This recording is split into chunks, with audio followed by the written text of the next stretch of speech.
बिस्मिल्लाहिर्रहमानिर्रहीम। अस्सलाम वालेकुम। मेरा नाम डॉक्टर ताजफीन है और आज हम एक बहुत इम्पोर्टेंट इशू डिस्कस करेंगे। अक्सर ये सवाल मुझे सुनने में आता है, डॉक्टर साहब हम सरकारी अस्पताल बच्चे को लेके जाएं या प्राइवेट हॉस्पिटल। मैंने कुछ पॉइंट्स इकट्ठे किए हैं जिसमें सरकारी और प्राइवेट हॉस्पिटल का आपस में मुवाजना किया जाएगा। फैसला आप लोगों के ऊपर है। दोनों सिस्टम्स की बहुत सारे फ़वाइद भी हैं और बहुत सारे रूम फॉर इम्प्रूवमेंट भी है। तो सबसे पहले जो पॉइंट है वो है टाइम ऑफ वर्किंग। सरकारी अस्पताल 24 घंटे सातों दिन 365 days a year round the clock काम करता है। प्राइवेट हॉस्पिटल्स में ऐसे नहीं है।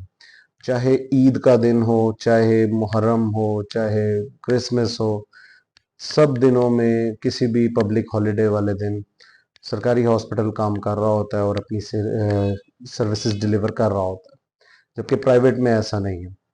वेटिंग टाइम में प्राइवेट हॉस्पिटल को थोड़ा सा एज हासिल है पेशेंट्स के लिए।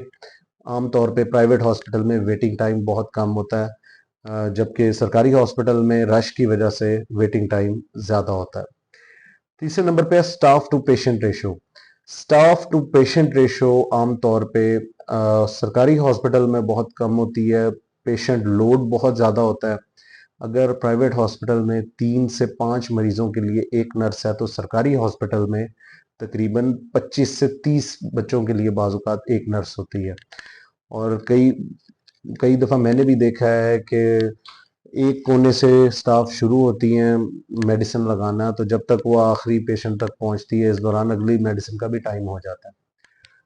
इसके अलावा बाज़ औक़ात दरमियान में किसी की ड्रिप रुक गई है, किसी का और कोई प्रॉब्लम आ गया है, तो सरकारी अस्पताल में थोड़ी सी पेशेंस के साथ गुजारा करना पड़ता है बनिस्बत प्राइवेट हॉस्पिटल के। Nursing care, again patient to staff ratio जैसे ही कम होगी तो आपकी सर्विसेज कंप्रोमाइज होने का खतरा होता है, नर्सिंग केयर खास तौर पे। ऑन दी अदर हैंड जब patient to staff ratio staff to patient ratio जो है अगर ज़्यादा होगी तो ज़्यादा अच्छी सर्विसेज प्रोवाइड की जा सकती हैं। इसके अलावा पॉइंट है कवरेज। ये बहुत इंपॉर्टेंट पॉइंट है। सरकारी हॉस्पिटल एक माँ की तरह होता है। ये हर किस्म की सर्विसेज देता है और हर मसले में पेशेंट्स को ऑन करता है। एमएलसी का इशू है।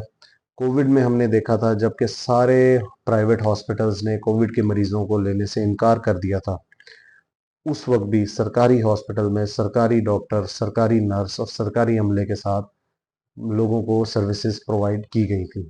तो ये सरकारी हॉस्पिटल का सबसे बड़ा एज है।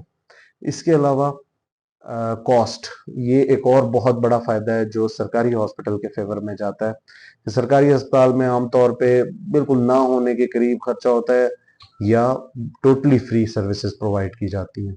On the other hand private hospital में आपका अच्छा खासा खर्चा हो सकता है, डिपेंडिंग अपॉन किस तरह की फैसिलिटी है और किस जगह पे मौजूद है।